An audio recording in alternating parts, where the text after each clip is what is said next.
اعوذ باللہ من الشیطان الرجیم بسم اللہ الرحمن الرحیم۔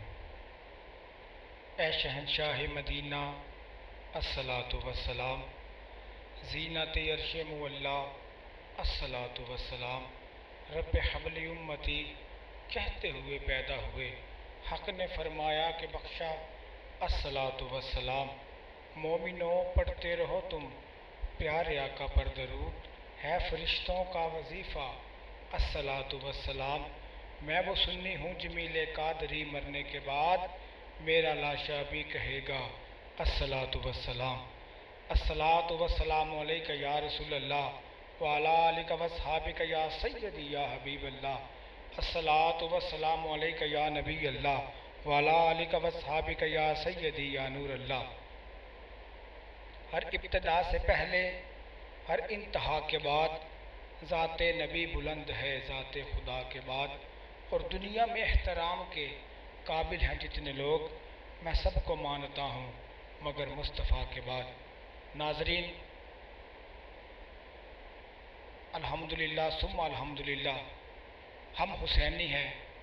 پروگرام میں جس مہمان کا ہمیں بڑی بے صبری سے انتظار تھا، ہماری پوری ٹیم کی کاوش کی وجہ سے ماشاءاللہ آج وہ ہمارے درمیان موجود ہیں۔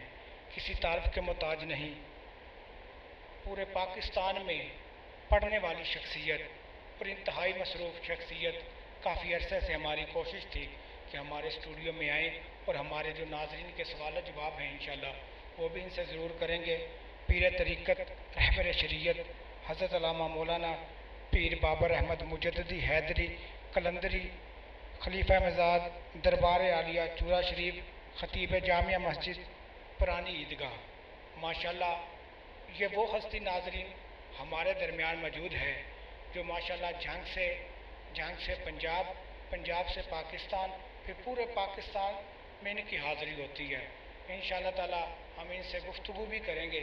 سب سے پہلے پیر صاحب کو میری طرف سے اور پوری ٹیم کی طرف سے السلام علیکم ورحمۃ اللہ وبرکاتہ۔ وعلیکم السلام ورحمۃ اللہ وبرکاتہ۔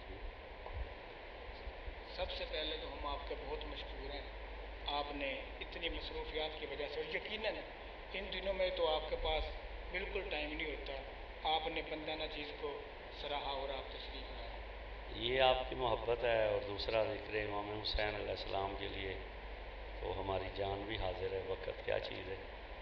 تو بس مصروفیات تو ہوتی ہیں اور وہ تو زندگی کے ساتھ ساتھ ہیں، لیکن یہاں پر آنا بھی اس لیے ضروری تھا کہ اگر ہمارے سبب لوگوں کے دلوں میں حضرت سیدنا امام حسین علیہ السلام اور پنجتن پاک کی محبت اگر ہمارے سبب سے لوگوں کو حاصل ہو تو ہم دنیا میں بھیجے بھی اس لیے گئے ہیں۔ ہمارا یہاں آنے کا مقصد یہی ہے کہ ہم اللہ اور اس کے رسول کی اور ان کے محبوبوں کی حمد و ثنا اور ان کی تعریف و توصیف کریں۔ ماشاءاللہ، تو قرآن پاک اور حدیث مبارک سے ہمیں آپ پنجتن پاک کی جو فضائل بیان کر دیں، ماشاءاللہ ان کی فضیلت، تاکہ ہمارے جو ناظرین ہیں انہیں بھی پتہ چلے۔ اکثر محفلوں میں بھی سوال لوگ کرتے ہیں، قرآن پاک اور حدیث پاک سے آپ ثابت کریں۔ یہ جو پنجتن پاک کے نفوس قدسیہ ہیں، انہیں یہ جو فضیلت ہے یہ کسی انسان یا کسی عالم نے نہیں دی ہے، یہ وہ شان ہے جو اللہ رب العزت نے خود انہیں عطا فرمائی۔ آج لوگ کہتے ہیں کہ پنجتن پاک کا ذکر کہاں ہے، تو قرآن کی 2 آیات میں اس حوالے سے کوٹ کروں گا۔ ایک قرآن کی آیت یہ ہے کہ اللہ تعالیٰ ارشاد فرماتے ہیں بسم اللہ الرحمن الرحیم، قُلْ لَا أَسْأَلُكُمْ عَلَيْهِ أَجْرًا إِلَّا الْمَوَدَّةَ فِي الْقُرْبَى، کہ محبوب آپ فرما دیجئے کہ میں تم سے سوال نہیں کرتا۔ تو یہاں پر سوچنے کی بات یہ ہے کہ سوال کیوں نہیں کرتا، تو اس کی ایک وجہ یہ ہوتی ہے کہ نبی مانگنے کے لیے نہیں آتا ہے، نبی بانٹنے کے لیے آتا ہے، نبی عطا کرنے کے لیے آتا ہے۔ اور اسی لیے اعلیٰ حضرت عظیم البرکت امام احمد رضا خان فاضل بریلوی رحمۃ اللہ علیہ فرماتے ہیں نا کہ ساری کثرت پاتے یہ ہیں۔ تو انہوں نے اور پھر سید میر علی شاہ صاحب رحمۃ اللہ علیہ نے فرمایا کہ سورت نو میں جان آکھاں، جان آکھاں کہ جانے جہان آکھاں، سچ آکھاں تے رب دی شان آکھاں، جس شان تو شانہ سب بنی ہیں. جسے بھی عزت ملی ہے وہ حضور سید دو عالم صلی اللہ علیہ وسلم کے طفیل ملی. تو نبی مانگنے نہیں آتا، نبی بانٹنے کے لیے آتا. اللہ نے فرمایا آپ کہہ دیجئے میں تم سے سوال نہیں کرتا سوائے اس کے کہ میرے قرابت داروں سے مودت کرنا. مودت مانگی ہے، محبت نہیں مانگی. علماء نے محبت اور مودت کا فرق بیان کرتے ہوئے فرمایا کہ مینڈک کو پانی سے محبت ہوتی ہے، پانی مل جائے تو خوش رہتا ہے، پانی نہ ملے تو وہ خشکی پر زندہ رہ جاتا ہے. لیکن مچھلی کو پانی سے مودت ہے، وہ پانی سے جدا ہوگی تو تڑپ تڑپ کر مر جائے. جس طرح مچھلی پانی کے بغیر زندہ نہیں رہ سکتی، اسی طرح ایمان کسی مسلمان کے کلیجے میں اہل بیت کی محبت کے بغیر زندہ نہیں رہ سکتا. تو اب یہ جو قرابت والے ہیں جن کی مودت رسول اللہ صلی اللہ علیہ وسلم سے اللہ فرماتا ہے کہ آپ ان سے کہیں کہ میں تم سے کلمہ پڑھانے کا اجر، تکلیفیں اٹھانے کا اجر، تمہیں جہنم میں جاتے ہوں کو جنت کی طرف لے جانے کا، اور گمراہیوں میں پڑے ہوں کو یہ خدا کی وحدانیت کا شعور دینے کا، اور تم لوگوں کو اللہ کی راہ دکھلانے کا. صرف ایک ہی اجر مانگتا ہوں کہ میرے قرابت والوں سے مودت کرنا. تو وہ قرابت والے کون ہیں؟ وہ میں اور آپ کو حق نہیں ہے کہ ہم بیان کریں. یہ حق بھی اللہ نے رسول اللہ صلی اللہ علیہ وسلم کو دیا. یہی وجہ ہے کہ جب یہ قرآن کی آیت اتری تو حضرت عبداللہ بن عباس رضی اللہ عنہ نبی کریم علیہ الصلوۃ والتسلیم کی بارگاہ میں حاضر ہوئے اور عرض کی یا رسول اللہ یہ جن کی مودت ہم سے مانگی گئی ہے یہ کون ہستی ہیں؟ تو حضور نے مسکرا کر فرمایا ہوا علی والفاطمہ والحسن والحسین. وہ علی ہیں، وہ فاطمہ ہیں، وہ حسن اور حسین ہیں. تو یہ 5 تن اس آیت سے نکلے ہیں. حضور کی ذات ہے، علی پاک کی ذات ہے، اور حضرت حسن پاک کی ذات ہے، حسین پاک کی ذات ہے. پھر یہ دوسری جو آیت ہے جسے سے اہل بیت اور 5 تن پاک کی شان جو ہے وہ ظاہر ہوتی ہے.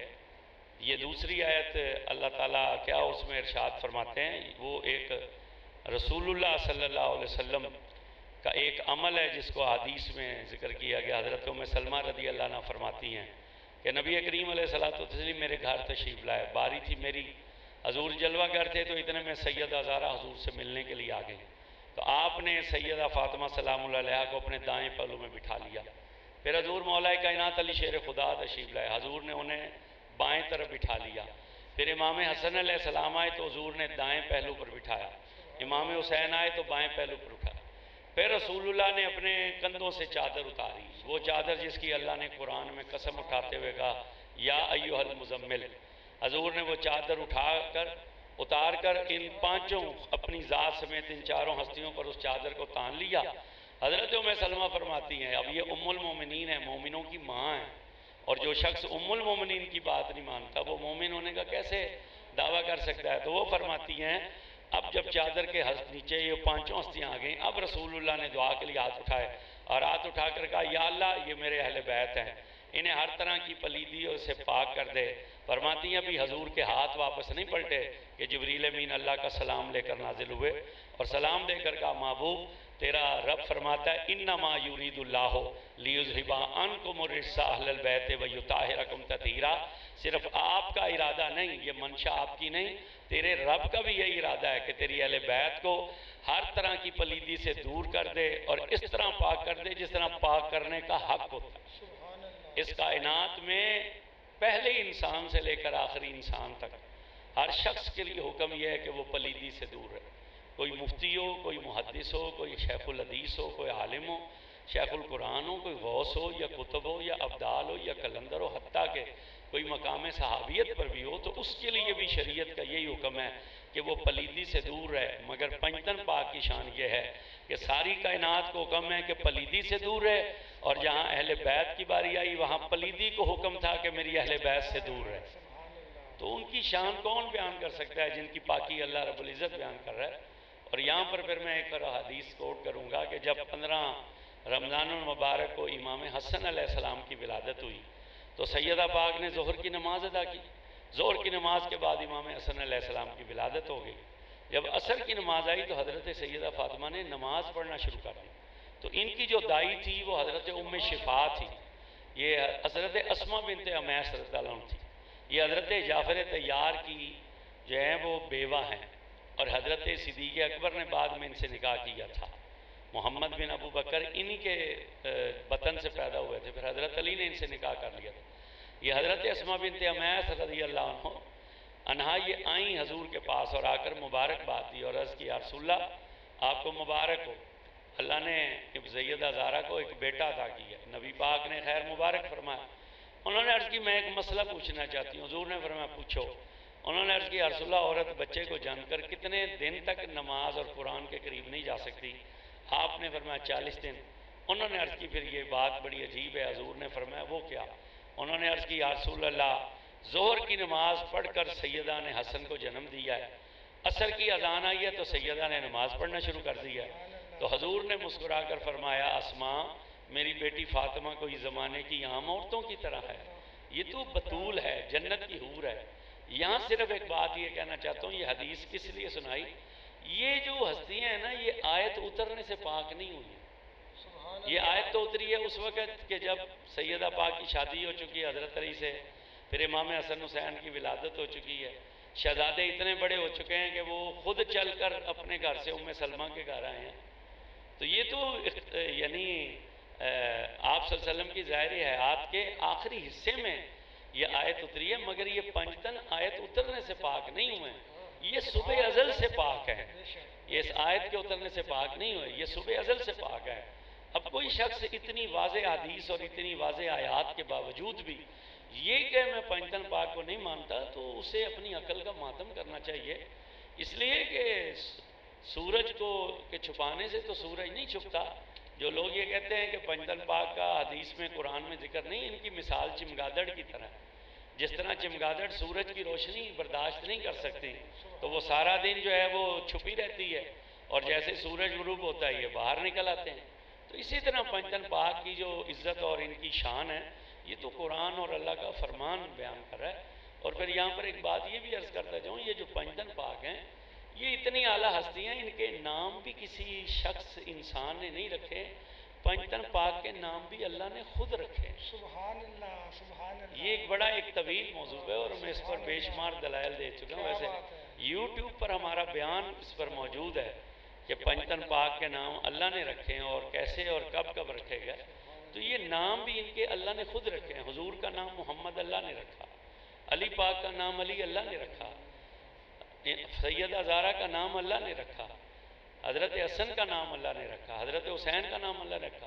سیدہ آمنہ فرماتی ہیں فرشتہ میرے کان میں کہتا تھا جب حضور بطن میں تھے کہ یہ جو ہستی آ رہی ہے ان کا نام محمد رکھنا۔ پھر عرش اولا پر حضور جب معراج کی شب گئے تو عرش پر حضور کا نام لکھا ہوا تھا۔ آدم علیہ السلام نے جب آنکھیں کھولی نظر عرش پر گئی تو ایک پائے پر لا الہ الا اللہ اور دوسرے پر محمد رسول اللہ لکھا ہوا تھا۔ سبحان اللہ، حضور نور کی صورت میں تو موجود ہے مگر وجود کی صورت میں تو موجود نہیں، مگر نام آدم کے بننے سے پہلے عرش کے پایوں پر لکھا ہے۔ منافقوں کی جماعت نے کہا تھا کہ علی کا نام بدلی، علی تو اللہ کا نام ہے۔ آپ قرآن مجید کا پہلا صفحہ اٹھائیں، جہاں اللہ کے 99 نام لکھے ہیں وہ نام علی موجود ہے۔ تو حضور نے فرمایا، انہوں نے کہا علی کا نام بدلیں، یہ تو اللہ کا نام ہے، علی کا نام عبدالعلی رکھیے۔ تو حضور نے فرمایا علی کا نام علی، نہ اس کے باپ ابو طالب نے علی رکھا، نہ ان کی والدہ فاطمہ بنت اسد نے علی رکھا، علی کا نام علی نہ مجھ محمد نے علی رکھا، علی کا نام علی اس نے رکھا ہے جو خود علی ہے۔ سیدہ پاک کا نام فاطمہ اللہ نے رکھا۔ امام حسن پیدا ہوئے تو حضرت علی نے ان کا نام حرب رکھا۔ رسول اللہ تشریف لائے، آپ نے فرمایا علی یہ حرب نہیں ہے، یہ شبر ہے۔ ادھر حضور نے فرمایا شبر ہے، ادھر جبریل اترے اور سلام پیش کر کے کہا یا رسول اللہ تیرا رب فرماتا ہے ہم نے تو اس کا نام حسن رکھ دیا۔ امام حسین کی ولادت ہوئی تو مولا علی نے نام حرب رکھا۔ حضور آئے، آپ نے فرمایا بخا بخا یا علی مبارک، اور نام کیا رکھا ہے؟ انہوں نے کہا حرب۔ حضور نے فرمایا لا لا یہ حرب نہیں ہے، یہ شبیر ہے۔ ادھر رسول اللہ نے کہا شبیر ہے، ادھر جبریل اترے سلام پیش کیا، عرض کی اللہ فرماتا ہے ہم نے تو اس کا نام حسین رکھ دیا۔ جب نبی پاک واپس تشریف لے گئے تو ایک صحابی نے کہا رسول اللہ آدم سے عیسیٰ تک اور عیسیٰ سے آج تک کسی کے بچوں کا نام حسن اور حسین نہیں ہے، آپ کے بیٹوں کا نام حسن حسین ہے، یہ نام کہاں سے لیے ہیں؟ تو حضور نے فرمایا آدم کے بننے سے 10,000 سال پہلے اللہ نے وحدت کے پردوں میں حسن اور حسین کے ناموں کو چھپا رکھا تھا۔ سبحان اللہ، تو ان کی قدر و منزلت تو خود اللہ اور اس کے رسول بیان کر رہے ہیں، ہم کون ہوتے ہیں ان کی شانیں بیان کرنے والے؟ لیکن اگر کوئی شخص خود آنکھیں بند کر لے اور اپنے کانوں میں انگلیاں ڈال لے تو یہ اس کی بد نصیبی ہے، اس کے بارے میں اور تو کچھ نہیں کہا جا سکتا۔ سبحان اللہ، ماشاء اللہ، انتہائی حسین انداز میں گفتگو فرما رہے ہیں ماشاءاللہ پیر طریقت رہبر شریعت حضرت علامہ پیر بابر احمد مجددی قادری قلندری صاحب ماشاءاللہ۔ تو ماشاءاللہ آپ سے میرا ایک سوال ہے، اکثر ہم پڑھتے ہیں کہ اسلام زندہ ہوتا ہے ہر کربلا کے بعد، اس میں آپ واضح فرمائیں کہ کیسے ہے اسلام زندہ ہوتا ہے کربلا کے بعد؟ یہ صرف شعر و شاعری ہے، یہ واقعی یہ حقیقتاً یہ جو اشعار ہیں یہ مولانا محمد علی جوہر رحمۃ اللہ علیہ کے، یہ کسی عام شخص کے نہیں ہیں۔ مولانا محمد علی جوہر نے بڑی غور اور یہ ہماری تحریک پاکستان میں اور ہندوستان کی تاریخ میں مولانا محمد علی وہ شخصیت ہیں کہ جن کا کردار ایسا تھا جو کسی مسلک کے لیے بھی متنازع نہیں ہے، بلکہ ہر مسلک مولانا محمد علی جوہر کو سلام پیش کرتا ہے۔ یہ جو آپ نے ابتدا میں حمد کے اشعار پڑھے یہ بھی مولانا محمد علی جوہر کے ہیں کہ ذات کیا ہر ابتدا سے پہلے، ہاں ذات نبی بلند ہے ذات خدا کے نہیں، وہ ان کے آج کل عموماً ہمارے یہاں نقیب حضرات جو پڑھتے ہیں نا کہ میں سب کو مانتا ہوں مگر مصطفیٰ کے بعد، ہاں ذات نبی بلند ہے ذات خدا کے بعد، اور حمد خدا، وہ اس طرح کے ابتدا میرے چونکہ ذہن میں وہ شعر نہیں رہتے، تو اس میں وہ کہتے ہیں نا میں سب کو مانتا ہوں مگر مصطفیٰ کے بعد، دنیا میں احترام کے قابل ہیں جتنے لوگ، میں سب کو مانتا ہوں مگر مصطفیٰ۔ تو وہ ابتدائی طور پر ایک دو آگے وہ اس کے بارے میں کچھ اور بھی مولانا کہتے ہیں، اور یہ شعر بھی اسی کا حصہ ہے۔ وہ فرماتے ہیں کہ سجدے میں سر، گلے پہ خنجر اور 3 دن کی پیاس، ایسی نماز پھر نہ ہوئی کربلا کے بعد، ایسی نماز پھر نہ ہوئی کربلا کے بعد۔ اور پھر یہ جو انہوں نے کہا قتل حسین اصل میں مرگ یزید ہے، اسلام زندہ ہوتا ہے ہر کربلا کے بعد۔ تو مولانا محمد علی جوہر نے کوئی ہوا میں نہیں چھوڑی، پوری تاریخ اسلام ان کے سامنے تھی۔ آج تو لوگ، مجھے اچھی طرح یاد ہے ہمارے یہاں کچھ عرصہ پہلے امام حسین علیہ السلام کی شہادت اور عظمت کے منکر لوگوں نے کہا تھا کہ یہ شعر غلط ہے، اور یہ اصل شعر یہ ہے کہ قتل حسین اصل میں مرگ یہود ہے اور اسلام زندہ ہوتا ہے ہر بدر کے بعد۔ تو ہمارے استاد مولانا محمد اشرف سیال صاحب رحمۃ اللہ علیہ حیات تھے، تو انہوں نے اس کا فوری جواب دیتے ہوئے کہا تھا کہ امام حسین علیہ السلام کے مقابلے میں کون آئے تھے؟ کوفے والے آئے تھے یا یہودی آئے تھے؟ اگر امام حسین کا قتل جو ہے وہ مرگ یہود ہے تو پھر مانو یزید یہودی تھا، اور اگر تم یزید کو مسلمان مانتے ہو تو پھر امام حسین کے مقابلے میں یہودی نہیں آئے تھے، کلمہ پڑھنے والے آئے تھے۔ اور دوسری بات یہ کہ اگر اسلام بدر کے بعد زندہ ہوا ہے تو پھر احد کی لڑائی کی ضرورت ہی کیوں پیش آئی؟ پھر احد کی جنگ نہیں ہونی چاہیے تھی، خندق نہیں ہونی چاہیے تھی، حنین نہ ہوتی، تبوک نہ ہوتی، یہ جتنی جنگیں رسول اللہ نے بدر کے بعد لڑی ہیں یہ جنگیں نہ ہوتی، اور پھر حضرت صدیق اکبر کا زمانہ، حضرت عمر فاروق کا زمانہ، حضرت عثمان غنی رضی اللہ عنہ کا زمانہ، خود مولا علی کا زمانہ، یہ سارا جو زمانہ یہ جنگوں میں گزرا ہے۔ تو اسلام زندہ ہوتا ہے کربلا کے بعد کا مطلب یہ ہے کہ حضرت سیدنا امام حسین علیہ السلام نے ایسی لازوال قربانی دیا کہ قیامت کی صبح تک کوئی شخص شریعت کے اندر نہ کسی چیز کا اضافہ کر سکے گا نہ کسی چیز میں کمی کر سکے گا۔ اگر آج آپ کی حکومت یہ کہتی ہے کہ ہم قرآن مجید میں صرف ایک زیر ختم کرنا چاہتے ہیں، لفظ کو نہیں ختم کرنا چاہتے، زبر کو یا پیش کو نہیں، صرف ایک زیر ہم ختم کرنا چاہتے ہیں، تو دنیا کا کوئی جتنا بڑے سے بڑا حکمران ہو وہ قرآن کی ایک زیر کو بھی ختم نہیں کر سکا۔ جس شخص کو نماز اور غسل وغیرہ کے بھی فرائض نہیں آئیں گے، قرآن کی عزت کے لیے بھی اٹھ کر کھڑا ہو جائے گا۔ وہ کیوں کھڑا ہو جائے گا قرآن کی عزت کے لیے؟ یہ جذبہ کون دے گیا؟ یہ امام حسین علیہ السلام دے۔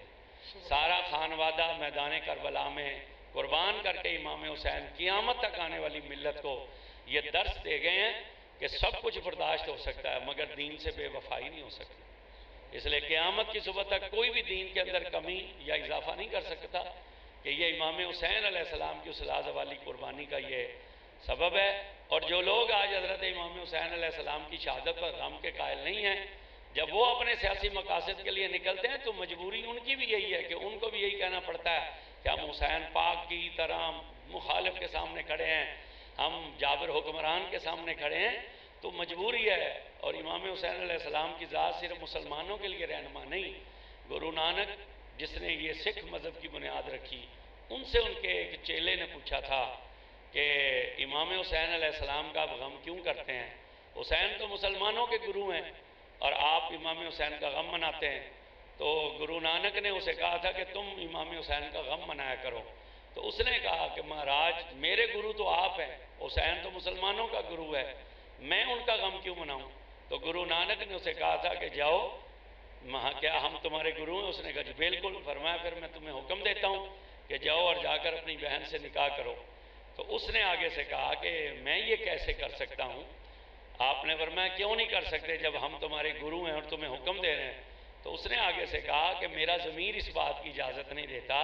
تو گرو نانک نے کہا کہ نادان، اسی ضمیر کا نام تو حسین ہے، اسی ضمیر کا نام تو حسین ہے. تو حضرت سیدنا امام حسین علیہ السلام کی یہ جو قربانی ہے، یہ قیامت کی صبح تک لوگوں کو جو ہے نا وہ جذبہ حریت دے گئی ہے. اور میں یہاں پر ایک بات اور کوٹ کروں گا. یہ نیلسن منڈیلا جس نے تحریک آزادی کی قیادت کی اور یہ ایک مدت تک جیل میں رہا، اس نے اپنی کتاب میں یہ بات لکھی کہ جب میں اپنی جیل میں تھا نا اور کئی سال گزر گئے، تو نیلسن منڈیلا کہتا ہے کہ مجھے امام حسین علیہ السلام کی زیارت نصیب ہوئی. امام حسین علیہ السلام میرے خواب میں تشریف لائے جب میں جیل میں تھا. غالباً اس نے 27 سال سے زیادہ قید گزاری تھی. لوگوں کے تو حوصلے ٹوٹ جاتے ہیں نا. تو وہ کہتا ہے کہ امام حسین علیہ السلام میرے خواب میں تشریف لائے اور آپ نے فرمایا کہ نیلسن منڈیلا، کفر کی قید سے ڈر نہ جانا اور کفر کے ظلم سے ڈر نہ جانا، ہمت اور استقامت رکھنا. میں تجھے یہ سمجھانے کے لیے آیا ہوں کہ تو ایک قوم کی آزادی کی جنگ لڑ رہا ہے، لہٰذا ہماری سیرت اور کردار کی طرف دیکھنا، ڈگمگانا نا. تو نیلسن منڈیلا کہتا ہے میں نے ان سے قدموں میں گر عرض کہا کہ آپ مجھے اپنا تعارف تو کرائیں، آپ کون ہیں؟ تو انہوں نے کہا کہ سن، ہم رسول اللہ کے نواسے امام حسین علیہ السلام ہیں جو تجھے یہ سمجھانے کے لیے آئے ہیں کہ ڈٹ جانا ہر کفر کے سامنے. اس لیے تو کہنے والے نے کہا تھا نا کہ جب بھی ضمیر کے سودے کی بات ہو ڈٹ جاؤ تم حسین کے انکار کی جگہ طرح. اور پھر کسی نے کہا تھا کہ انسان کو بیدار تو ہو لینے دو، ہر قوم پکارے گی ہمارے حسین. اس لیے یہ نہرو نے اور گاندھی نے، دنیا کے جتنے بھی مستشرقین ہیں جو اسلام کے منکر ہیں یا دشمن ہیں، امام حسین علیہ السلام کے کردار پر آ کر وہ بھی اس بات کو ماننے پر مجبور ہوئے کہ پوری دنیا میں اگر حریت کے لیے کسی نے سب سے بڑی قربانی دی ہے تو وہ سیدنا امام حسین علیہ السلام کی ذات ہے. ماشاءاللہ. تو ماشاءاللہ علامہ صاحب، آپ سے یہ میرا ایک سوال ہے، بلکہ ناظرین کا بھی یہ سوال ہے کہ اکثر جو شان مصطفیٰ وہ جو علماء کرام کہتے ہیں بہت آسان ہے، لیکن جو شان صحابہ یا شان اہل بیت ہے یہ ذرا مشکل ہے، اس پہ ذرا وضاحت کریں. نہیں، مشکل نہیں ہے. اصل میں ہمارے ہاں چونکہ مطالعہ نہیں کیا جاتا، توجہ نہیں دی جاتی، بس وہ کیسٹیں سن لیتے ہیں، رٹی رٹائی تقریریں ہوتی ہیں، مطالعہ نہیں کرتی. مشکل نہیں ہے. رسول اللہ صلی اللہ علیہ وسلم کی شان سب سے زیادہ مشکل ہے بیان کرنا، اس لیے کہ آپ صلی اللہ علیہ وسلم کی شان میں مبالغہ نہیں کیا جا سکتا. آپ ہر کسی کی شان میں مبالغہ کر سکتے ہیں، رسول اللہ کی شان میں مبالغہ نہیں کر سکتے، کیونکہ نبی پاک صلی اللہ علیہ وسلم کی شان میں مبالغہ کیا کریں گے؟ انہیں خدا کہیں گے تو وہ آپ کہہ نہیں سکتے. تو اعلیٰ حضرت اس لیے فرماتے ہیں کہ نعت کہنا دو دھاری تلوار پر چلنے کے برابر. آپ بڑھا بھی نہیں سکتے اور گھٹا بھی نہیں سکتے. بڑھائیں گے تو تب ایمان سے خارج اور گھٹائیں گے تب ایمان سے خارج. تو باقی مشکل نہیں ہے اگر مطالعہ کیا جائے نا. اور پھر یہ شان اہل بیت اور شان صحابہ حضور کی شان سے جدا نہیں ہے، سبحان اللہ، یہ متصل ہے. سبحان اللہ. اس لیے صحابہ ہیں کہ وہ حضور کے دامن سے وابستہ ہے، اور اہل بیت اس لیے اہل بیت ہیں کہ وہ رسول اللہ صلی اللہ علیہ وسلم کا خاندان. اور نبی کریم علیہ الصلوۃ والتسلیم نے ان دونوں طبقات کی شان کو جو ہے نا وہ خود بیان کیا. اللہ نے قرآن میں بیان کیا اور مصطفیٰ نے اپنی زبان اقدس سے بیان کیا. رسول اللہ صلی اللہ علیہ وسلم نے صحابہ کرام رضوان اللہ تعالیٰ اجمعین کی جو شان بیان کی ہے نا، اگر کبھی آپ اسے سنیں تو آپ کے رونگٹے کھڑے ہو جائیں. اور اس کی ایک وجہ ہے کہ اللہ نے کسی نبی کو ایسے صحابہ نہیں دیے جیسے رسول اللہ کو صحابہ دیے. نبی پاک صلی اللہ علیہ وسلم کے صحابہ بے نظیر و بے مثال، کائنات میں حضور کے صحابہ جیسا کوئی ہو ہی نہیں سکتا. دنیا کے جتنے مقامات ہیں نا وہ آپ زیارت عبادت کے ذریعے، جد و جہد کے ذریعے، ریاضت کے ذریعے، مجاہدات کے ذریعے آپ ولی بن سکتے ہیں، آپ غوث بن سکتے ہیں، قطب بن سکتے ہیں، ابدال بن سکتے ہیں، آپ سب کچھ بن سکتے ہیں، لیکن نہ نبی پاک کے صحابی بن سکتے ہیں اور نہ حضور کی آل بن سکتے ہیں، کیونکہ صحابی عبادت سے نہیں بنتا، وہ رسول اللہ کی زیارت سے بنتا ہے، اور آل عبادت سے نہیں بنتی، وہ رسول اللہ کے خون سے بنتی. تو رسول اللہ صلی اللہ علیہ وسلم نے جو صحابہ کرام کی شان ہے وہ بیان کی اور اپنے اہل بیت کی شان بیان کی. اور یہ بھی پھر یہاں پر میں آپ کو ایک بات آپ سے عرض کروں، یہ جتنی اہل بیت کی شان ہمارے تک پہنچی ہے یہ ساری صحابہ نے بیان کی ہے، سبحان اللہ، اور جتنی صحابہ کی شان پہنچی ہے یہ ساری اہل بیت نے بیان کی. یہ دشمن نہیں تھے. آج تو لوگ ان کی کے بارے میں کہتے ہیں نا ان کی بڑی دشمنی ہے. دشمن نہیں تھے. اگر دشمن ہوتے تو یہ کیوں شانیں بیان کرتے؟ یہ جو ان الحسن والحسین سیدہ شباب اہل الجنہ، الفاطمہ تو سیدہ تو نساء اہل الجنہ، اس کا راوی کوئی اہل بیت کا فرد نہیں ہے، صحابی رسول ہے، حذیفہ بن یمان ہے. فرماتے ہیں میری ماں نے مجھے کہا تھا کتنے دن ہو گئے حضور کے دربار میں نہیں گئے؟ میں نے کہا 15 سے 20 دن ہو گئے میں نہیں گیا. میری ماں ناراض ہوئی، اس نے کہا تیری ناک خاک آلود ہو تو حضور کے دربار میں نہیں گیا. تو میں نے اپنی ماں سے کہا ناراض نہ ہو، میں آج ہی نبی پاک کی خدمت میں جاؤں گا، عصر کی نماز پڑھوں گا، نماز پڑھ کے رسول اللہ سے آپ کی مغفرت کی دعا کروں گا، اپنی مغفرت کی دعا. فرماتے ہیں میں عصر کی نماز میں شامل ہو گیا، اور جب عصر کی نماز حضور تشریف لائے، نماز عصر ہوئی، نبی پاک صلی اللہ علیہ وسلم نے صحابہ کی رخ کی اور فرمایا کسی نے کوئی حاجت بیان کرنی ہے تو کرو. فرماتے ہیں لوگ اٹھے اپنی اپنی حاجتیں بیان کرنے لگے، پھر میں بھی اٹھا، لیکن جب حضور کے چہرے انور پر نگاہ پڑی تو حضور اتنے حسین تھے مجھے سوال ہی یاد نہ رہا. کہتے ہیں میں بیٹھ گیا یہاں تک کہ مغرب ہو گئی، حضور نے مغرب پڑھائی، پھر فرمایا کوئی بات کرنی ہے تو کرو. کہتے ہیں میں پھر اٹھا، لوگ کھڑے ہوئے اپنی حاجتیں بیان کر رہے تھے، میں بھی کھڑا ہوا، لیکن جب حضور کے چہرے پر نظر پڑی تو نبوت کا روب اتنا تھا، ہمت ہی نہ ہوئی، میں پھر بیٹھ گیا.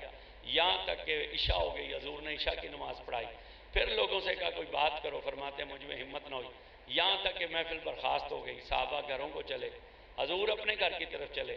کہتے ہیں میں حضور کے پیچھے ہو گیا. نبی کریم صلی اللہ علیہ وسلم نے گلی میں قدم رکھا، خوب اندھیرا تھا گلی میں، جیسے ہی حضور نے قدم رکھا گلی نور نلا نور ہو گئی.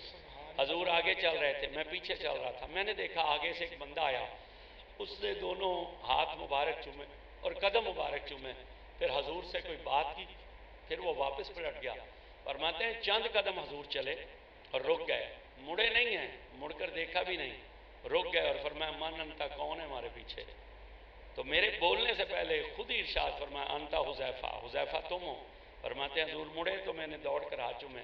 حضور نے فرمایا کیا بات ہے، ہم نے تجھے عصر میں دیکھا تو تم کوئی بات کرنا چاہتے تھے تو تم نے کیوں نہیں کی، ہم نے مغرب میں بھی دیکھا اور عشاء میں بھی دیکھا، اچھا اکیلے بات کرنا چاہتے ہو تو کرو. کہتے ہیں ہاتھ حضور کے ہاتھوں میں تھا، نگاہیں حضور کے چہرے پر تھی، سوال یاد ہی نہ رہا. کہتے ہیں ابھی سوچ ہی رہا تھا بات کیا کروں، حضور مسکرائے. آپ نے فرمایا جا تجھ سے بات نہیں ہوگی، ہم خود ہی بتا دیتے ہیں، جا اللہ نے تجھے بھی بخش دیا، تیری ماں کو بھی بخش دیا ہے. جانتے ہو یہ کون آیا تھا؟ عرض کی نہیں جانتا. فرمایا یہ وہ فرشتہ تھا جو آج پہلی مرتبہ زمین پر اترا، اس نے اللہ سے عرض کی مجھے اجازت دے میں حضور کی زیارت کے لیے جانا چاہتا ہوں. اللہ نے کہا چلے تو جاؤ مگر خالی نہ جاؤ. اس نے عرض کی پھر کیا کروں؟ فرمایا بشارت لے جاؤ. عرض کی کیا بشارت لے جاؤں؟ تو اللہ نے فرمایا جب محبوب سے ملاقات ہو تو ان سے جا کر عرض کرنا کہ تیرا رب فرماتا ہے الفاطمہ تو سیدۃ النساء اہل الجنہ ان الحسن والحسین سیدہ شباب اہل الجنہ. تیرا رب فرماتا ہے ہم نے تیری فاطمہ کو جنتی عورتوں اور تیرے حسن حسین کو جنتی جوانوں کا سردار بنا دیا ہے. تو یہ صحابی نے بیان کی. پھر یہاں پر ایک بات میں یہ عرض کروں گا، یہ امام حسن حسین علیہ السلام نمازیں پڑھ کر جنت کے سردار نہیں بنے، یہ تو اس وقت سے جنت کے سردار ہیں جب ان پر نماز فرض بھی نہیں تھی. نماز فرض ہوتی ہے 7 سال کی عمر میں، اور وہاں تاکید ہے 10 سال کی عمر میں تو حکم ہے نا پٹائی کرو. تو جب حضور دنیا سے تشریف لے گئے ہیں تو امام حسن 7 سال کے، امام حسین 6 سال کے، اور یہ حدیث اس سے پہلے کی ہے. تو یہ تو ان پر تو ابھی نماز بھی فرض نہیں تھی، تو اللہ نے انہیں جنت کی سرداریاں پہلے ہی عطا فرما دی تھی. تو اب آپ خود یہاں سوچئے، ہم نے امام حسین علیہ السلام کو دیکھا نہیں ہے، امام حسن کو، لیکن جب ہم ان کا ذکر سنتے ہیں تو ہمارا کلیجہ ٹھنڈا ہو جاتا ہے، ہماری آنکھیں اشکبار ہو جاتی ہیں. 1400 سال بعد اگر ہمیں اتنی محبت ان کے ساتھ ہے تو جن کے سامنے سجدے لمبے ہو رہے تھے اور جن کے سامنے جمعے کو خطبے چھوڑے جا رہے تھے اور جن کے سامنے شہزادے کندھوں پر بیٹھ کر رسول اللہ کی زلفوں سے کھیلتے تھے، ان صحابہ کو ان سے کتنی محبت ہوگی۔ اس لیے یہ جتنی بھی شانیں اہل بیت کی ہیں وہ اصحاب رسول نے بیان کی، اور اصحاب رسول کی جتنی شانیں وہ اہل بیت نے بیان کی ہیں۔ اس لیے اگر کوئی شخص ملت اسلامیہ کے سامنے اس طرح کا ماحول پیدا کرنے کی کوشش کرتا ہے، یہ دشمن ہے، تو یہ جھوٹ ہے۔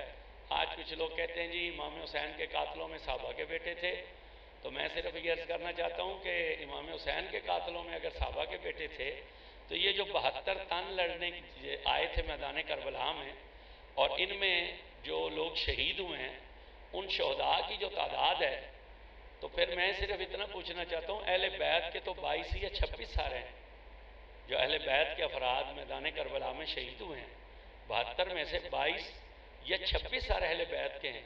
تو یہ جو باقی سارے ہیں یہ کون ہیں؟ تو وہ جو باقی سارے ہیں وہ سب صحابہ کے بیٹے تھے یا صحابہ تھے۔ 8 صحابی حضرت حسین پاک کے ساتھ تھے جو شہید ہوئے، اور باقی جو تعداد ہے وہ ساری صحابہ کرام کی اولادوں کی ہے۔ کئی لوگ کہتے ہیں جی امام حسین آئے تو یہ چھوٹے چھوٹے بچے آئے، تو جو صحابہ مکہ مدینے میں تھے وہ کیوں نہیں آئے؟ تو گزارش اتنی ہے، امام حسین نے یہ اعلان کیا تھا کہ میں لڑنے کے لیے جا رہا ہوں، جہاد کے لیے جا رہا ہوں۔ حسین اعلان تو کرتے اگر مکہ اور مدینے میں کوئی پیچھے رہ جاتا، انہوں نے تو کسی سے ذکر بھی نہیں کیا۔ 8 ذی الحج کو عمرے کا احرام، حج کا احرام عمرے میں بدلا اور اپنے اہل خانہ کو لے کر چل پڑے۔ جن 4-5 ہستیوں کو پتہ چلا، عبداللہ بن عباس کو، حضرت عبداللہ بن عمر کو، حضرت عبد الرحمن بن ابو بکر کو اور عبداللہ بن زبیر کو، ان 4 یا 5 لوگوں کو پتہ ہے۔ انہوں نے روکنے کی کوشش کی ہے، انہوں نے کہا نہ جائیے، یہاں تک کہ حضرت عبداللہ بن عباس نے کہا کہ کوفے والوں نے آپ کے والد صاحب کو بھی ہمیشہ دھوکہ دیا ہے، آپ کوفے نہ جائیں، کوفی لا یوفی، ان سے وفا نہیں ہے۔ تو امام حسین علیہ السلام نے فرمایا تھا میں جا نہیں رہا ہوں، مجھے لے جایا جا رہا ہے۔ آپ نے یہ تو کہا ہی نہیں تھا کہ میں لڑنے کے لیے جا رہا ہوں، ورنہ کون شخص تھا جو وہاں رہ جاتا؟ امام حسین علیہ السلام تو اپنے اہل خانہ کے ساتھ کوفہ تشریف لے گئے کہ وہاں جاؤں گا، اور پھر وہاں پر کوفے والوں سے مل کر اگلا لائے عمل کیے۔ تو کسی کو خبر ہی نہیں تھی کہ وہ راستے میں شہید کر دیے جائیں گے، نہ ہی کوئی کمیونیکیشن کا نظام تھا۔ آج تو کسی جگہ ایک گیس کا سلنڈر بھی پھٹ جائے تو پوری دنیا میں وہ خبر پھیل جاتی ہے نیٹ کے ذریعے، میڈیا کے ذریعے۔ اس زمانے میں تو اونٹوں اور گھوڑوں پر سفر ہوتا تھا، ہفتوں بعد اطلاعیں پہنچتی تھی، مہینوں بعد۔ تو یہ صحابہ کرام پر تان زنی کرنا کہ صحابہ ساتھ نہیں گئے تھے، تو میں ان لوگوں سے پوچھتا ہوں کہ جب حسین پاک کی شہادت کی خبر پہنچی ہے مکے اور مدینے میں، تو پھر مکے اور مدینے والوں نے کیا کیا؟ مکے والے اور مدینے والے یزید کے خلاف کھڑے ہو گئے۔ واقعہ کربلا کے بعد یزید نے پھر فوج بھیجی مدینے پر، اور 10,000 کے قریب اہل مدینہ جو تھے وہ شہید ہوئے۔ آج بھی ان کی قبریں جنت۔ 3,000 بیٹیوں کی عزت لوٹی گئی، مسجد نبوی میں گھوڑے باندھے گئے۔ پھر مکہ کے مدینہ کے بعد مکہ پر فوج بھیجی تو مسلم بن عقبہ جو اس کا سپہ سالار تھا وہ راستے میں جہنم رسید ہوا، تو حجاج بن یوسف سربراہ بنا، پھر وہ مکے پر حملہ آور ہوا، کعبے پر منجنیقوں سے پتھر گرائے گئے، کعبہ شریف شہید ہو گیا، اس کے پردوں کو آگ لگ گئی۔ وہاں ہزاروں کی تعداد میں اہل اسلام کو، صحابہ کو، ان کی اولادوں کو قتل کیا گیا۔ حضرت عبداللہ بن زبیر کو شہید کر کے ان کی لاش کو 3 دن تک سولی پر لٹکا گیا۔ تو مکے اور مدینے والے تو جو تھے وہ امام حسین کی شہادت کی خبر سن کر یزید کے خلاف کھڑے ہو گئے۔ تو جو لوگ آج امام حسین کی محبت کا بہانہ لے کر صحابہ پر تنقید کرتے ہیں، یہ کس مقام پر کھڑے ہیں؟ یہ صحابہ کے خلاف کھڑے ہیں، یہ یزید کے خلاف کیوں نہیں کھڑے ہوتے؟ چلیں اس یزید کے خلاف تو نہیں کھڑے ہو سکتے، تو آج کے یزید کے خلاف کھڑے ہو جائیں۔ آج کے یزید کے خلاف کیوں نہیں جہاد کرتے؟ تو بات اصل میں اتنی سی ہے کہ صحابہ اور اہل بیت جو ہیں یہ آپس میں شیر و شکر تھے۔ یہی وجہ ہے کہ ان کی شادیاں تھیں آپس میں۔ حضرت امام حسین علیہ السلام کی اولاد چلی ہے امام زین العابدین سے، اور امام زین العابدین کی والدہ کا نام ہے سیدہ شہربانو۔ کون ہے یہ سیدہ شہربانو؟ ایران کی شہزادی۔ ان کا نکاح امام حسین سے کس نے کیا تھا؟ حضرت عمر رضی اللہ عنہ نے کیا تھا۔ حضرت عمر نے نکاح پڑھایا تھا ان کا۔ تو ذرا 12 اماموں کی تاریخ ہی اٹھا کر دیکھ لیں، آپ کے چوتھے امام کی ماں جو ہے وہ حضرت عمر کے نکاح کے سبب حضرت حسین کے نکاح میں آ رہی ہے، اور نکاح امام حضرت عمر پڑھا رہے ہیں۔ تو ساری امامت کا جو آگے سلسلہ ہے وہ حضرت امام زین العابدین سے ہے، اور امام زین العابدین جن کے بطن سے وہ سیدہ شہربانو ہیں۔ نکاح حضرت عمر، اگر حضرت عمر کا ایمان ٹھیک نہیں ہے تو نکاح ٹھیک نہیں، اگر نکاح ٹھیک نہیں تو ان میں سے پیدا ہونے والی اولاد کے بارے میں کیا کہیں؟ تو یہ دشمنی صحابہ سے نہیں کی جا رہی ہے، اہل بیت سے دشمنی کی جا رہی ہے۔ اللہ تعالیٰ ہدایت عطا فرمائے، اہل بیت کی محبت بھی عطا کرے اور صحابہ کرام رضوان اللہ تعالیٰ اجمعین کی محبت بھی عطا کرے۔ جی علامہ صاحب، اکثر ہم دیکھتے ہیں کہ واقعہ بیان کیا جاتا ہے کہ جب نبی پاک معراج پر گئے تو وہاں پر جنت کی جب آپ نے سیر کی، اللہ پاک نے ایک سیب دیا، آپ نے اس سیب کو کھایا، اس سیب کی وجہ سے جب آپ آئے تو پھر اس کے بعد آپ جو سیدہ طیبہ حافظہ عابدہ جناب فاطمہ الزہرا پیدا ہوئی، ان کا یہ ایمان ہے، بلکہ وہ کہتے ہیں کہ وہ جنت سے جو پھل دیا ہی اللہ نے اس لیے تھا، وہ نور اس طرح ہے، کوئی ایسے آپ نے؟ نہیں نہیں، ایسی کوئی بات نہیں ہے، یہ ساری مان کھڑے روایتیں ہیں۔ سیدہ پاک کی ولادت اس سے پہلے ہو چکی ہے۔ سیدہ پاک کی ولادت جو ہے وہ اعلان نبوت کے فوراً بعد ہوئی ہے۔ معراج تو ہوا ہے رسول اللہ صلی اللہ علیہ وسلم کو اعلان نبوت کے 11 سال کے بعد، ولادت سیدہ پاک کی پہلے ہو چکی ہے۔ یہ ایسے من گھڑت روایتیں ہیں کہ نبی پاک کو سیب دیا گیا، کوئی ایسا کسی حدیث میں اس طرح کا واقعہ نہیں۔ سیدہ کی ولادت پہلے ہو چکی ہے، بلکہ یہ معراج سے پہلے تو حضرت ختیجہ وصال کر چکی تھی۔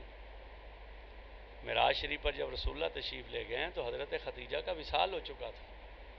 حضرت ختیجہ کا وصال ہوا ہے 25 سال حضور کے نکاح میں رہنے کے بعد۔ نبی پاک کا جب نکاح ان سے ہوا تھا تو آپ کی عمر 25 سال تھی، ان کی 40 سال تھی۔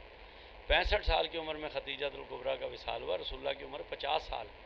ہجرت، یہ جو معراج ہو رہا ہے وہ نبوت کے 21 جو ہے وہ 51 سال سن نبوت ہے رسول اللہ کا، کہ عمر مبارک 51 سال ہے۔ اعلان نبوت کے 11 سال کے بعد نبی پاک معراج پر تشریف لے گئے ہیں۔ اس وقت تو حضرت ختیجہ بھی پردہ فرما چکی ہیں، تو ایسی بات نہیں ہے ابھی وہ آئے ہیں تو وہ ولادت ہوئی ہے، یہ بس ایسے ہی کسی نے کہیں اپنے پاس سے کوئی بات بنا لی۔ اور ایک اور سوال ہے ہمارے ناظرین کی طرف سے، جو لوگ بیان کرتے ہیں 2:03 پر شہادت ہوئی، 2:04، ایک سیکنڈ بھی وہ بتاتے ہیں، تو یہ کون سا ادھر بیٹھا تھا لکھنے والا؟ نہیں، شہادت کے بارے میں 2 قول ہیں۔ ایک یہ ہے کہ نماز ظہر میں آپ کی شہادت ہوئی ہے، جمعہ کا دن تھا، تو چونکہ جمعہ مسافر پہ فرض نہیں ہوتا، جمعہ مقیم پہ فرض ہوتا ہے، آپ حالت سفر میں تھے تو جمعہ تو نہیں تھا، پھر آپ نے 2 رکعتیں پڑھنی تھیں کیونکہ وہ نماز قصر کی تھی، تو وہ ظہر کی نماز میں۔ ایک روایت یہ ہے کہ نماز عصر میں شہادت ہوئی، بس اس میں کوئی وقت کا تعین نہیں ہے، یہ ہے کہ نماز ظہر ہے یا نماز عصر، اس میں دوران سجدہ آپ کا سر مبارک جو ہے وہ قلم کیا گیا۔ یہ صرف اس کے بارے میں ایک بات ہے، باقی یہ اوقات وقت وغیرہ بتانا یہ کسی نے اپنے پاس سے کوئی دوربین لگائی ہو تو لگائی ہو، کوئی کتابوں میں روایات میں ایسا نہیں ہے۔ روایت میں یہی ہے، بعض روایتوں میں نماز ظہر ہے اور بعض میں زیادہ نے نماز عصر کا ذکر کیا کہ نماز عصر میں آپ کی شہادت ہوئی۔ اور ہمیں کس طرح پتہ چلا واقعہ کربلا کا؟ کیونکہ ہم یہ بھی سننے کو ملتا ہے سب شہید ہو گئے تھے، تو یہ کس طرح پھر کس نے؟ اصل میں حضرت امام حسین علیہ السلام وہ شہید ہیں جن کی شہادت کے تذکرے ان کی ولادت کے وقت شروع ہوئے۔ سبحان اللہ، حضرت سبحان امام اللہ۔ حسین علیہ السلام کی ولادت کے ساتھ ہی شہادت کی خبریں آ گئی تھیں۔ یہ رسول اللہ کی گود میں تھے تو جبریل آئے تو چوم رہے تھے، تو انہوں نے کہا کہ یہ بیٹا بہت پیارا ہے، حضور نے فرمایا ہاں۔ انہوں نے عرض کی کہ اسے امت بڑی بے دردی سے کربلا کے میدان میں قتل کرے گی، پیاسا، اگر اجازت ہو تو مٹی پیش کروں؟ حضور نے فرمایا اجازت۔ جبریل نے وہیں بیٹھے بیٹھے ہاتھ بڑھایا اور کربلا کی مٹی پیش کی۔ نبی پاک صلی اللہ علیہ وسلم نے اپنی اس وقت جو حضور کی ازواج مطہرات تھیں، وہ 9 حضور کی ازواج زندہ تھیں، تو آپ نے ام سلمہ کو بلا کر کہا یہ مٹی تم سنبھالو، جس دن حسین شہید ہوگا یہ خون ہو جائے۔ حضور نے یہ باقی 8 ازواج کو کیوں نہیں مٹی دی؟ یہاں سے حضور کا علم ظاہر ہوتا ہے۔ سبحان اللہ، حضور کو یہ بھی پتہ تھا کہ جب واقعہ کربلا ہوگا تو میری کون سی بیوی زندہ ہو۔ نبی پاک صرف امت کے احوال نہیں جانتے، امت کی عمریں بھی جانتے ہیں، تو حضرت ام سلمہ نے وہ مٹی پھر سنبھال لی تھی۔ تو یہ شہادت کی خبریں نا ان کے بچپن میں ہی تھیں۔ یہ واحد شہید ہے کہ جو مدینے کی گلیوں میں کھیلتا تھا اور لوگ کہتے تھے کہ یہ شہید کھیل رہا ہے۔ یہ شہادت کی خبریں اسی وقت۔ پھر ان کی شہادت کے دن جمعہ کی نماز یا عصر کی نماز کے بعد حضرت عبداللہ بن عباس اور یہی حضرت ام سلمہ نے حضور کو خواب میں دیکھا کہ آپ رو رہے ہیں، ہاتھ میں ایک شیشی ہے اور چہرہ مبارک پر کپڑوں پر گرد ہے. تو دونوں حضرات نے حضور سے حالت خواب میں ہی عرض کیا، حضور آپ کیوں رو رہے ہیں، آپ کہاں سے تشریف لا رہے ہیں اور یہ ہاتھ میں کیا؟ تو حضور نے ارشاد فرمایا میں میدان کربلا سے آ رہا ہوں، میرا بیٹا حسین شہید ہو گیا اور اس شیشی میں صبح سے لے کر اب تک میں حسین اور اس کے ساتھیوں کا خون اکٹھا کرتا ہوں. تو یہ شہادت کی خبریں جو ہے نا وہ حدیث میں ہیں، حدیثوں میں اس کے تذکرے ہیں. جو بعد کے واقعات ہیں تو اس میں حضرت امام زین العابدین علیہ السلام گواہ ہیں، حضرت سیدہ زینب ہیں، اہل بیت کے دیگر افراد ہیں، اہل بیت کے دیگر افراد ہیں جو اس وقت کچھ چھوٹے بچے تھے وہ موجود تھے میدان کربلا میں. تو یہ احوال جو ہے نا وہ ان کے ذریعے آگے روایات پہنچی ہیں نا. اب کئی لوگ اس پر بہت ساری بحث کرتے ہیں، نہیں جی جو کتاب لکھی گئی ہے وہ بندہ 20 سال بعد پیدا ہوا تھا تو چونکہ موقع پر کوئی نہیں تھا تو لہٰذا ان باتوں پر یقین نہیں کیا جا سکتا. تو بات صرف یہ میں یہاں پر ایک مثال دینا چاہتا ہوں. یہاں ہماری جنگ میں ایک مدت پہلے جنگ سٹی میں باب عمر پر لڑائی ہوئی تھی شیعہ اور سنی کی. تو اس وقت جو لوگ لڑائی میں موجود تھے ان میں سے اکثریت اس وقت وفات پا چکی ہے. میری اپنی پیدائش اس لڑائی کے بعد کی ہے، لیکن ہمیں وہ واقعہ ایک ایک لمحے کا علم ہے کہ ہم نے ان لوگوں سے یہ واقعہ سن رکھا ہے جو لوگ اس وقت وہاں موجود تھے. اب ہم یہ واقعہ بیان کریں اور جن لوگوں نے یہ واقعہ جن کے علم میں نہ اور وہ کہیں جی کہ چونکہ پیر صاحب تو پیدا ہی نہیں ہوئے تھے تو لہٰذا یہ واقعہ من گھڑت ہے، ایسا نہیں ہوتا. امام حسین علیہ السلام کی شہادت کے بعد امام زین العابدین ایک مدت تک جو ہے وہ عالم دنیا میں رہے ہیں، پھر ان کی اولاد چلتی رہی ہے. تو جو کچھ ان کے علم میں تھا انہوں نے بیان کیا. پھر یہ بھی ہے نا کہ قاتلین کو جب پکڑ کر سزا دی گئی تو ان سے پوچھا گیا تھا کیسے شہادتیں ہوئی ہیں. بہرحال اس میں صرف ایک احتیاط ہمارے اہل سنت کے یہاں یہ ہے کہ وہ بات کرنی چاہیے اگر آپ کچھ بیان کرتے ہیں تو احتیاط سے بیان کریں، وہ بات بیان کریں جس میں اہل بیت کی توہین نہ ہو، جس میں اہل بیت کی تذلیل نہ ہو. جیسے ایک طبقہ جب واقعات کربلا بیان کرتا ہے تو وہ بیویوں کے بارے میں اور اہل بیت کے بارے میں اس طرح کے واقعات اور اشعار اور جملے جو ہے وہ کوٹ کرتا ہے کہ جسے سن کر غیرت جو ہے وہ برداشت نہیں کرتی. ایک عام انسان کی بیٹی یا بہن یا بیوی کے بارے میں وہ لفظ بولے جائیں تو وہ مارنے پر تل جاتا ہے، مارنے پر تیار ہو جاتا ہے. جائے کہ ان ہستیوں کے بارے میں ایسے لفظ بولے جائیں کہ جن کی ماں کا ایک بال ننگل ہوا تھا تو سورج شرم سے نہیں نکلا تھا، اس کی بیٹیوں کے بارے میں یہ لفظ استعمال کیے جائیں صرف اپنی فیس بڑھانے کے لیے اور اپنی ڈیمانڈ بڑھانے کے لیے اور لوگوں کو رلانے کے لیے اس طرح کے واقعات بیان کیے جائیں کہ جس سے اہل بیت کی تذلیل ہو، وہ نہیں کرنا چاہیے. وہ واقعات آپ وہاں تک بیان کریں جہاں اہل بیت کی تذلیل نہ ہو اور جن واقعات کو عقل کے معیار پر پکھا جائے تو اسے قبول کرنے کے لیے تیار. اللہ تعالیٰ ہم سب کو سمجھنے کی توفیق دے. اور رہ گئی بات یہ ہے کہ مصائب بیان کرنے کی ضرورت کیا ہوتی ہے، آپ فضائل ہی بیان کر لیں، ان کے فضائل ہی نہیں ختم ہو سکتے تو مصائب کی ضرورت نہیں ہے. بہرحال یہ بات میں یہاں ایک کہنا چاہوں گا کہ مصائب تو پھر وہ ان پر آئے ہیں کہ وہ نہ ان سے پہلے کسی پر ایسے مصائب آئے تھے اور نہ قیامت کی صبح تک کسی پر مصائب آئیں گے. لیکن بس اس میں احتیاط کا دامن جو ہے نا وہ تھامنا ضروری ہے. اللہ تعالیٰ ہم سب کو اچھے اعمال کی توفیق عطا فرمائے.